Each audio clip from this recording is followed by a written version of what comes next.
Assalamualaikum warahmatullahi wabarakatuh. Yang saya hormati, dosen pembimbing satu yakni Bapak Hairul Umam SIP MAG CHRA dan juga teman-teman sekalian yang saya banggakan. Perkenalkan, saya Sri Apridayani dengan judul penelitian mengenai politik anggaran, penurunan angka stunting dalam pembagian porsi dana desa dan anggaran pemerintah daerah di Kabupaten Sumedang. Boleh di next?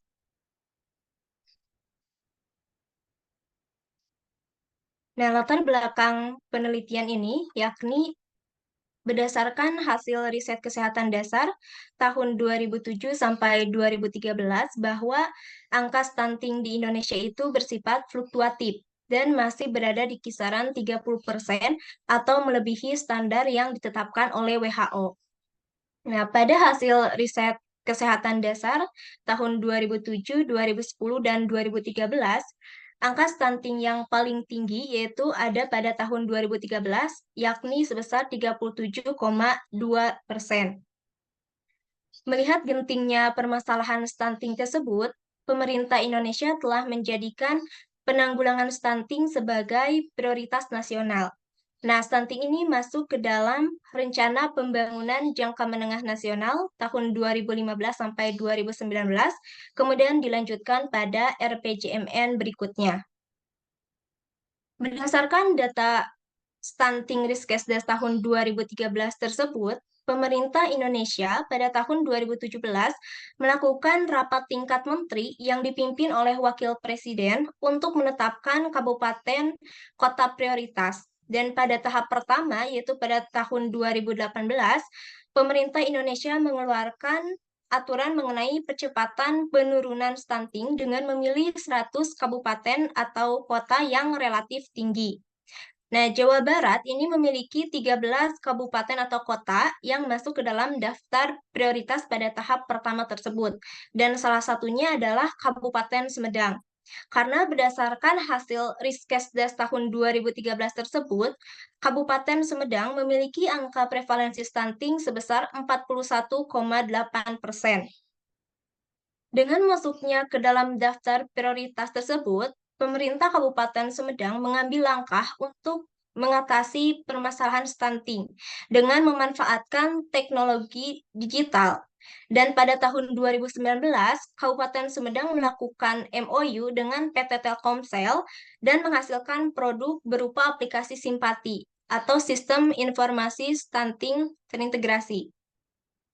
Dan dari menggunakan platform digital tersebut, Kabupaten Sumedang berhasil menurunkan angka stunting secara signifikan dan pada tahun 2022 menjadi 8,27%.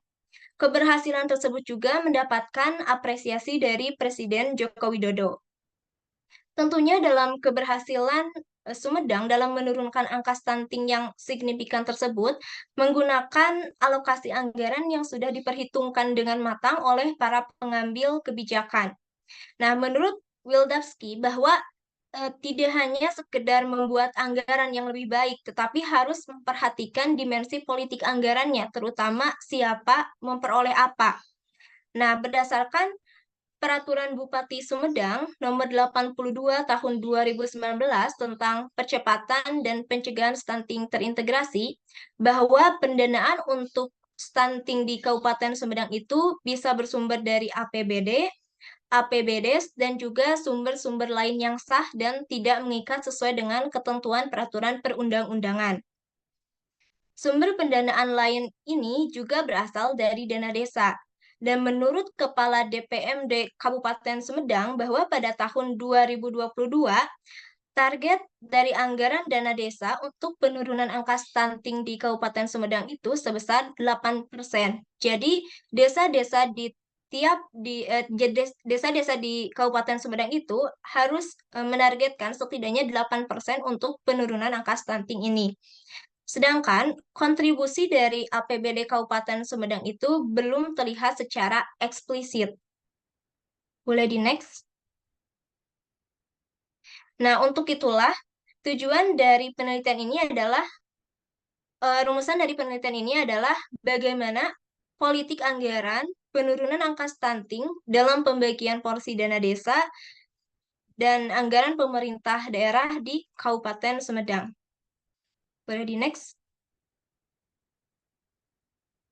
Adapun kerangka pemikiran, yang pertama grand theory itu ada dari administrasi publik, karena kan administrasi publik ini merupakan kerjasama yang melibatkan dua orang atau lebih. Dan dalam stunting ini juga penurunannya itu melibatkan dua orang atau lebih gitu dan berhubungan dengan publik. Nah, dalam pelibatan ini juga kan ada dari eksekutif dan legislatif dalam menentukan anggaran-anggaran dalam penurunan angka stunting. Sedangkan untuk middle range teorinya itu adalah ekonomi publik, karena ekonomi publik ini kan merupakan cabang ilmu ekonomi yang menganalisis peran pemerintah dalam perekonomian dan juga dampak kebijakannya dalam bidang fiskal.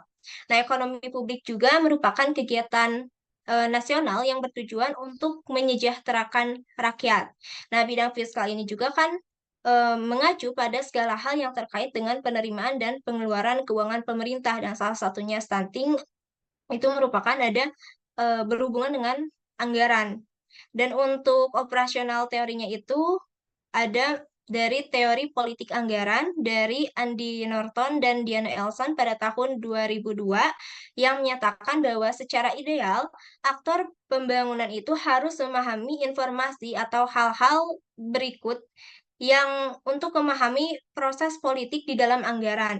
Nah, ada 6 dimensi dari idealnya aktor pembangunan tersebut. Yang pertama itu ada struktur formal, peran dan tanggung jawab dalam proses anggaran. Kemudian yang kedua adalah aturan formal yang mengatur pengambilan keputusan, pilihan politik, dan akuntabilitas dalam sistem manajemen pengeluaran publik. Kemudian yang ketiga adalah jaringan kekuasaan dan pengaruh pemangku kepentingan di luar alokasi peran dan tanggung jawab formal yang memengaruhi hasil proses anggaran. Kemudian dimensi yang keempat adalah insentif untuk tindakan, baik tersembunyi maupun terbuka, yang memengaruhi pengambilan keputusan politisi dan pejabat selama perumusan dan pelaksanaan anggaran. Yang kelima yakni keleluasaan untuk tindakan diskresi birokrat yang independen di semua tingkat proses pelaksanaan anggaran. Dan yang terakhir adalah mengenai norma dan nilai yang berlaku di lembaga-lembaga kunci atau utama dalam proses penyusunan dan pelaksanaan anggaran. Boleh di next.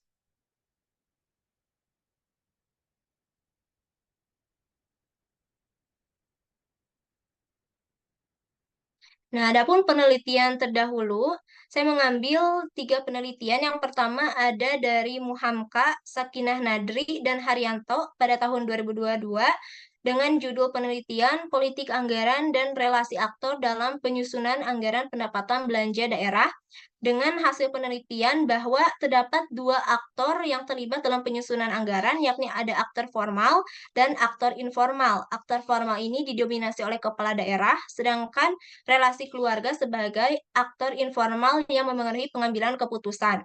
Kemudian, penelitian terdahulu yang kedua ada dari Wahyu Dwi Triyanti tahun 2020 dengan judul Proses Politik Pengalokasian Dana Desa dalam Pembangunan, Studi Kasus Desa Purwasedar, Kecamatan Ciracap, Kabupaten Sukabumi tahun 2018, dengan hasil penelitian bahwa peran kepala desa dalam proses politik ini sangat besar karena segala prioritas yang diusulkan untuk pembangunan dalam Musdus dan Musdes ditetapkan oleh kepala desa dengan pertimbangan BPD. Adapun penelitian terdahulu yang ketiga, yakni dari Anandia Hairunisa dan Mudiati Rahmatunisa tahun 2022 dengan judul Politik Anggaran di Tingkat Lokal, Politik Elit Program Ketahanan Pangan di Desa Cileles, Kabupaten Sumedang 2022, dengan hasil penelitian bahwa pemerintah desa ini bersifat elitis dan tidak inklusif dalam menentukan program-program turunan karena tidak diadakannya Musdes sebagai tahapan penyerapan aspirasi masyarakat.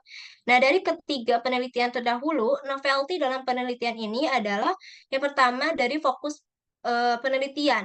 Nah, dari ketiga penelitian ini hanya berfokus misalnya pada APBD saja, atau pada dana desa saja, atau misalnya ada penambahan fokus dari ketahanan pangan. Nah, sedangkan dari penelitian ini fokusnya tentu dari dana desa dan juga APBD, dan difokuskan lagi kepada penurunan angka stunting.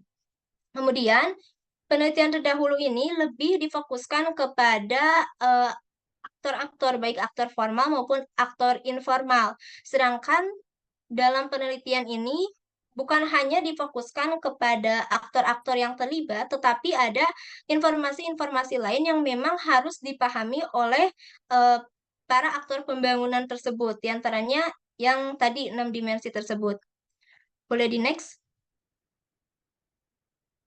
Nah, untuk metodologi penelitian, menggunakan pendekatan kualitatif dengan metode studi kasus. Kualitatif ini untuk mengeksplorasi lebih dalam terkait penelitian ini, sedangkan studi kasus ini digunakan karena Kabupaten Sumedang ini unik, karena dapat diketahui dari penentuan kabupaten kota prioritas tersebut, Kabupaten Sumedang berhasil menurunkan secara signifikan. Oleh karena itulah, peneliti ingin mengetahui lebih dalam gitu terkait dalam proses pengalokasian anggarannya.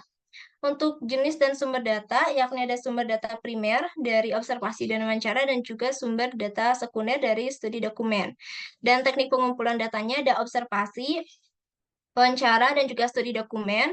Observasi itu dilakukan untuk meneliti norma dan nilai dalam penyusunan dan juga pelaksanaan anggaran. Kemudian observasi juga dilakukan pada indikator manajemen pengeluaran publik.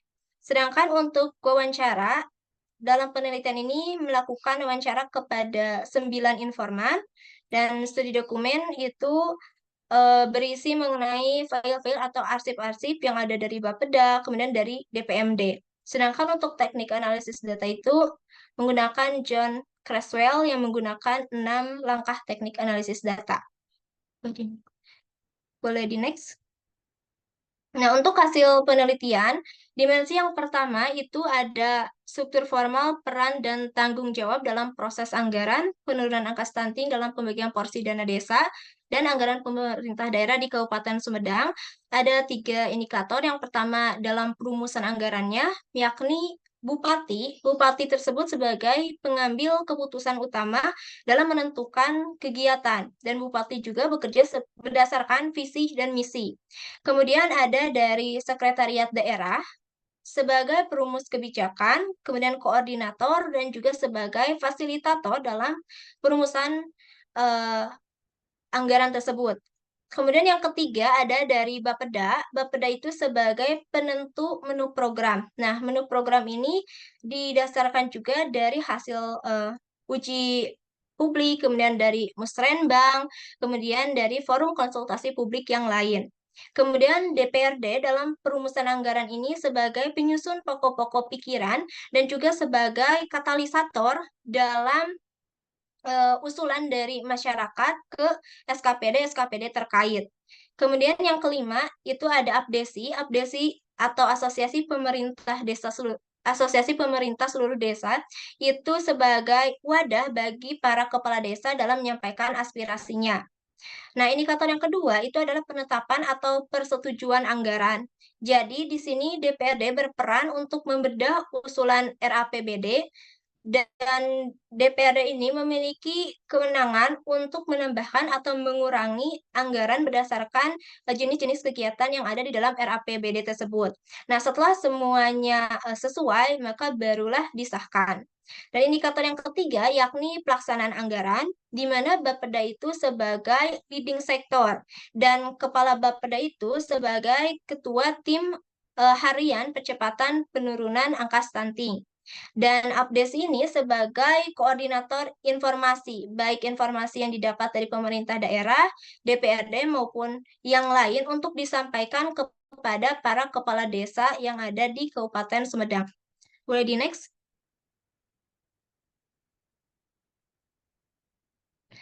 Nah, dimensi yang kedua mengenai aturan formal yang mengatur pengambilan keputusan, pilihan politik, dan akuntabilitas dalam sistem manajemen pengeluaran publik. Yang pertama ada aturan formal yang mengatur pengambilan keputusan, di mana di sini terlihat keterlibatan dari struktur formal tersebut. Yang pertama ada sebagai inisiator. Nah, inisiator ini bisa berasal dari DPRD, bisa berasal dari bupati, dan juga bisa berasal dari Setda, karena fungsi Setda sendiri itu sebagai regulator. Kemudian yang kedua, itu ada sebagai pendorong. Pendorong di sini yang berperannya adalah Bapeda. Jadi Bapeda itu mencari kekurangan dari aturan yang sudah ada, dan apabila ada yang kurang nanti akan dimasukkan ke dalam peraturan Pati dengan kekhasan lokalnya. Dan yang ketiga ada partisipasi aktif yang berasal dari abdesi yang bisa mengusulkan atau melibatkan diri dalam pembentukan peraturan bupati tersebut. Kemudian yang kedua adalah pilihan politik, yakni kan legislatif maupun kepala daerah itu dipilih berdasarkan pemilu atau demokrasi. Nah, di sini bupati itu tidak memihak gitu pada pihak-pihak yang dulunya sempat memilih pada saat pemilu. Jadi tidak ada like dan dislike karena berdasarkan skala prioritas dan kegentingan di lapangan. Sedangkan DPRD untuk memenuhi aspirasi dari konstituennya itu ada melaksanakan reses. Nah, reses di Kabupaten Sumedang itu dilaksanakan selama 3 hari. Untuk di mana dan kapan itu diserahkan kepada anggota dewan. Tetapi dalam pelaksanaannya masih ada kekurangan karena tidak meratanya informasi sehingga ada kepala desa yang tidak dilibatkan dalam reses. Boleh di next? Nah, selanjutnya ada akuntabilitas dalam sistem manajemen pengeluaran publik. Di sini ada 3 level. Level yang pertama itu adalah disiplin fiskal agregat yang mengacu kepada pemahaman dari para aktor mengenai keterbatasan anggaran. Nah, di sini para aktor itu memahami, para aktor formal khususnya memahami bahwa anggaran publik itu terbatas sehingga tidak semua kebutuhan itu terpenuhi. Oleh karena itu dilaksanakanlah skala prioritas. Nah, yang level yang kedua itu adalah alokasi sumber daya yang sesuai dengan prioritas strategis atau efisiensi alokasi, di mana dana desa ini kegiatan atau program untuk penurunan angka stunting itu diserahkan kepada masing-masing desa. Akan tetapi terdapat sasaran dan indikator yang memang harus dipenuhi. Nah, ada 3 sasaran yang harus dipenuhi dalam dana desa. Yang pertama itu adalah sasaran untuk ibu hamil, kemudian untuk anak usia 0 sampai 2 tahun, dan anak usia 2 sampai 6 tahun. Untuk indikator ibu hamil itu ada 8 indikator, seperti periksa 4 kali selama kehamilan, mendapat dan meminum pil FS selama 90 hari, kemudian ibu bersalin mendapat layanan pemeriksaan nifas 3 kali, mengikuti konseling gizi atau kelas ibu minimal 4 kali, kemudian ibu hamil mendapat kunjungan rumah bulanan, rumah tangga ibu hamil memiliki akses air minum aman, rumah tangga ibu hamil memiliki jamban layak, dan memiliki jaminan kesehatan. Sedangkan untuk sasaran anak 0 sampai 2 tahun itu ada 10 indikator, ini yang paling banyak. Yang pertama untuk anak usia kurang dari 12 bulan itu mendapat imunisasi dasar lengkap, kemudian ditimbang berat badan rutin setiap bulan, diukur panjang atau tinggi badan 2 kali dalam setahun, kemudian orang tua atau pengasuh mengikuti konseling gizi bulanan, kemudian kunjungan rumah bagi anak gizi buruk atau kurang atau stunting, kemudian rumah tangga anak 0 sampai 2 tahun yang memiliki akses air minum aman, kemudian rumah tangga anak 0 sampai 2 tahun yang memiliki jamban layak, kemudian anak 0 sampai 2 tahun jaminan kesehatan, anak 0 sampai 2 tahun akta lahir, dan orang tua atau pengasuh mengikuti parenting bulanan atau PAUD. Sedangkan untuk sasaran anak lebih dari 2 sampai 6 tahun itu hanya ada 1 indikator, yakni anak 2 sampai 6 tahun itu aktif dalam kegiatan PAUD minimal 80%. Nah, untuk anggaran dana desanya sendiri pada tahun 2022 itu sebesar 34 miliar yang terbagi ke dalam 2 bidang. Pertama ada bidang pembangunan desa itu sebesar 28 miliar, dan yang kedua bidang pemberdayaan masyarakat itu sebesar 6 miliar. Nah, selain dana desa ada APBD Kabupaten Sumedang, tentunya itu berkontribusi dalam penurunan angka stunting, di mana diarahkan kepada SKPD teknis. Jadi SKPD teknis itu membuat kegiatan tersendiri yang didasarkan pada forum pertemuan komunitas. Boleh di next? Nah, di sini ada 12 SKPD yang terlibat dalam penurunan angka stunting ini. Karena total dari SKPD di Kabupaten Sumedang itu ada 36, tapi pada tahun 2022 ada 12 yang terlibat. Yang pertama ada Dinas Pendidikan, yang kedua Dinas Kesehatan, yang ketiga Dinas Perkimtan, yang keempat Dinas PUTR, yang kelima Dinas Sosial, yang keenam ada DPPKB P3A. Boleh di next? Kemudian yang ketujuh ada Diskom Info, yang kedelapan Dinas Pertanian dan Ketahanan Pangan, yang kesembilan Dinas Perikanan dan Peternakan, yang kesepuluh ada DPMD, yang ke-11 ada Disduk Capil, yang ke-12 ada dari Bapeda. Nah, total anggaran APBD tahun 2022 itu sebesar 100 miliar. Boleh di next? Nah, level yang ketiga itu adalah efisiensi operasional. Jadi untuk mengefektifkan anggaran-anggaran tadi, jadi tidak seluruh desa itu mendapatkan bantuan dari APBD, tapi memang terbagi-bagi kelompok sasarannya. Ada yang memang seluruh desa, tapi ada juga yang desa-desa tertentu. Nah, desa-desa tertentu itu ditentukan berdasarkan lokus stuntingnya gitu. Jadi dipetakan dulu mulai dari angka stuntingnya yang sangat rendah hingga tinggi. Nah, untuk yang seluruh desa itu ada pemberian tablet tambah darah. Sedangkan untuk desa-desa tertentu, contohnya adalah PMT pemulihan, itu dikasih berdasarkan kasusnya yang gizi buruk. Nah, dari hasil efisien dan efektif alokasi anggaran tersebut dan kerjasama yang dilakukan antara perangkat daerah, juga pemerintah desa, masyarakat, dan stakeholder terkait, maka hasilnya Sumedang itu berhasil menurunkan angka stunting secara signifikan. Boleh di next? Kemudian dimensi yang ketiga itu adalah jaringan kekuasaan dan pengaruh pemangku kepentingan di luar alokasi peran dan tanggung jawab formal yang memenuhi hasil proses anggaran. Nah, di sini ada dua stakeholder yang terkait. Yang pertama ada dari masyarakat. Masyarakat itu sebagai pemberi masukan untuk pengkayaan kajian, tetapi tidak berpengaruh terhadap hasil proses anggaran. Yang kedua, itu ada dari tim akselerasi pembangunan, itu yang terdiri dari para profesional dan juga NGO. Nah, tim akselerasi pembangunan ini cukup strategis untuk memberikan masukan dan diakomodir atau dimasukkan ke dalam tahap penyusunan selanjutnya dalam APBD. Apabila masukan tersebut itu sifatnya benar-benar penting gitu, sehingga bisa diakomodir dalam APBD tahapan selanjutnya. Nah, dimensi yang keempat itu ada insentif. Nah, insentif ini diberikan pada perumusan dan juga pelaksanaan anggaran. Nah, untuk perumusan anggaran itu bagi APBD ada honorarium bagi TAPD, kemudian dari APBDes itu ada uang duduk bagi pihak-pihak yang terlibat dalam perumusan. Kalau misalnya eh, anggarannya kecil, maka hanya makan dan minum dan juga bagi narasumber.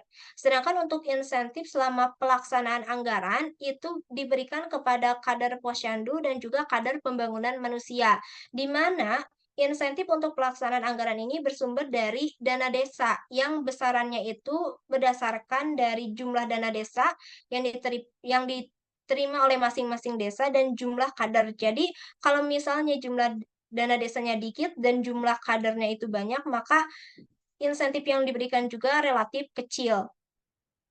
Boleh di next? Nah, kemudian yang kelima ada keleluasaan untuk tindakan diskresi birokrat yang independen di semua tingkat proses pelaksanaan anggaran. Di sini birokrat tingkat desa cukup leluasa untuk melakukan tindakan diskresi. Yang pertama itu kepala desa bisa menjalin kerjasama dengan perusahaan swasta untuk menjadi bapak angkat bagi balita stunting. Contohnya itu ada di Desa Sukajaya tahun 2022 itu melakukan eh, kerjasama gitu dengan perusahaan swasta yaitu Rumah Zakat untuk menjadi bapak angkat bagi balita stunting ini. Dan tahun 2022 itu baru satu eh, desa yang menggunakan diskresi birokrat untuk tindakan tersebut.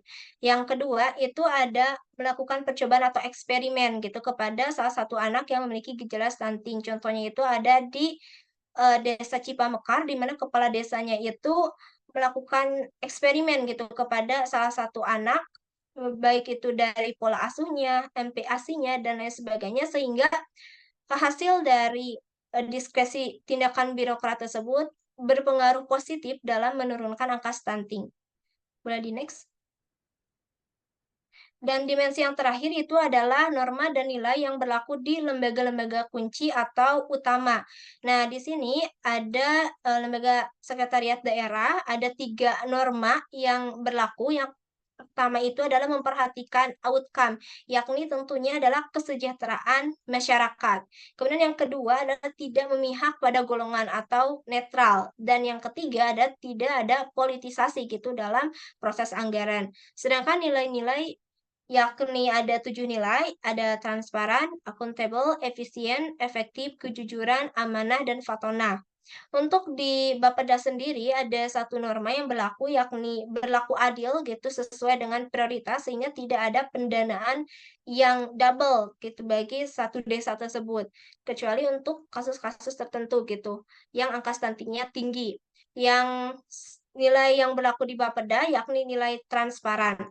Kemudian yang ketiga itu ada dari DPRD, normanya yakni tidak berpihak pada salah satu dapil, meskipun tadi melakukan reses, tapi dalam penentuan atau pengambilan kebijakan itu tidak memihak pada salah satu dapil, tapi memperhatikan kesejahteraan bagi seluruh Kabupaten Sumedang. Sedangkan nilainya itu amanah, karena tadi eh, peran dan tanggung jawab dari DPRD itu sebagai katalisator, sehingga harus amanah mengenai usulan-usulan dari masyarakat ke SKPD.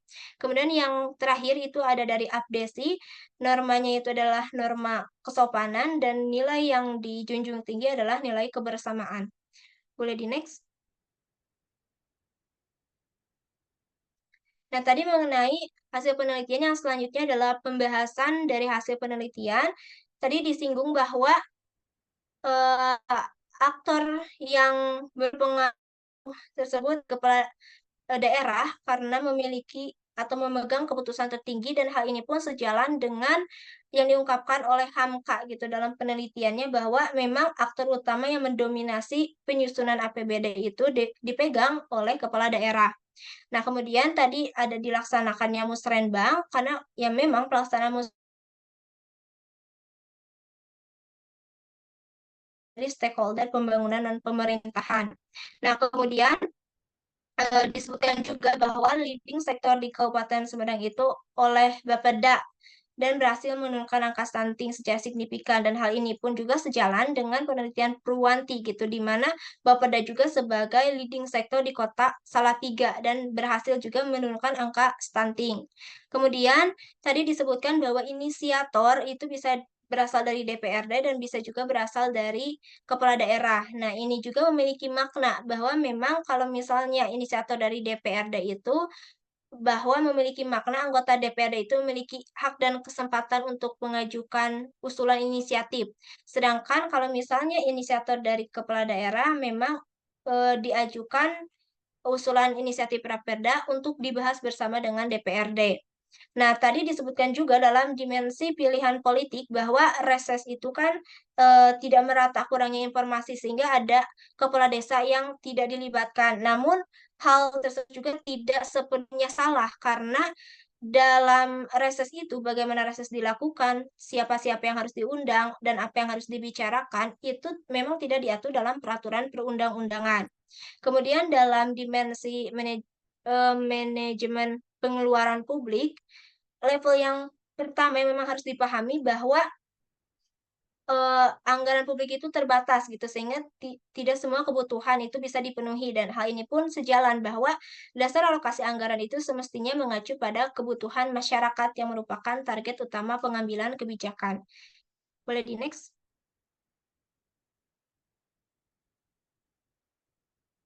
Nah, terus untuk dimensi yang masih manajemen pengeluaran publik, tadi disebutkan bahwa dana desa itu untuk penurunan angka stunting itu memang dikembalikan kepada masing-masing desa untuk pembuatan kegiatan atau programnya. Dan ini pun sejalan dengan hasil penelitian yang dilakukan oleh Salindeho gitu, bahwa memang pengelolaan dana desa itu sepenuhnya diserahkan kepada desa gitu, karena termasuk perencanaan prioritas, karena desalah yang mengetahui atau paling tahu gitu kebutuhan dari masyarakat itu sendiri.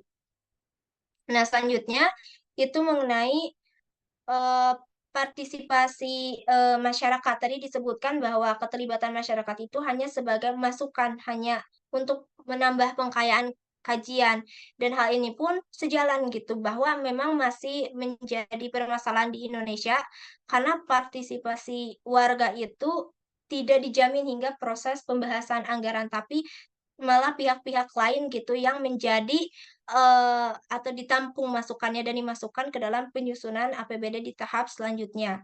Kemudian tadi ada insentif, insentif itu memang diberikan pada saat perumusan dan pelaksanaan anggaran, karena memang insentif itu penting gitu, menjadi faktor pendorong bagi karyawan atau pegawai untuk bekerja lebih baik agar kinerja karyawan itu dapat meningkat. Nah, tadi disebutkan juga mengenai birokrasi level bawah, mengenai tindakan diskresinya, itu, sejalan dengan Wahyuni bahwa birokrasi level bawah itu bisa melakukan tindakan diskresi gitu, dengan membuat inovasi-inovasi dalam penanggulangan stunting.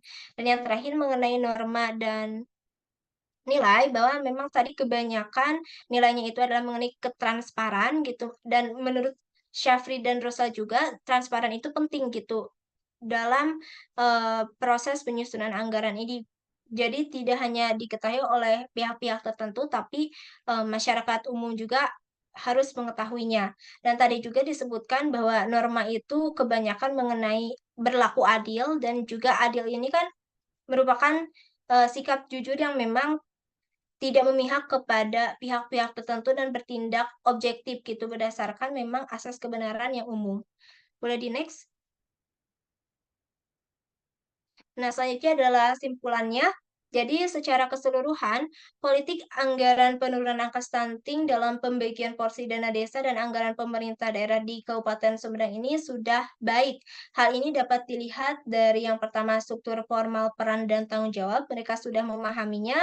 Kemudian mengenai aturan yang mengatur pengambilan keputusan, kemudian akuntabilitas dalam sistem manajemen pengeluaran publik, kemudian adanya pemberian insentif, kemudian cukup leluasanya tindakan diskresi, serta norma dan nilai yang memang bagus gitu diterapkan di lembaga-lembaga kunci. Namun masih terdapat, 2 hal yang belum optimal, yakni mengenai, pengaruh, sektor informal dan juga mengenai pilihan publik. Boleh di-next?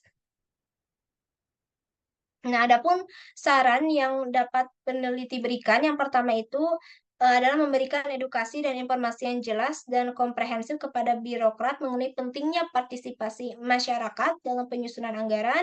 Kemudian yang kedua, mempublikasikan jadwal reses secara terbuka sehingga adanya, kemerataan informasi. Kemudian yang ketiga, membuat undangan terbuka untuk pelaksanaan reses bagi kepala desa di dapilnya. Dan yang terakhir, kabupaten atau kota lain juga dapat menjadikan hasil penelitian ini sebagai rujukan gitu dalam penurunan angka stunting, agar para aktor pembangunannya itu memahami politik dari proses anggaran publik tersebut. Nah, mungkin sekian yang dapat saya sampaikan. Mohon maaf apabila dalam penyampaiannya ada kata-kata yang kurang berkenan. Wabillahi taufiq wal hidayah. Wassalamualaikum warahmatullahi wabarakatuh.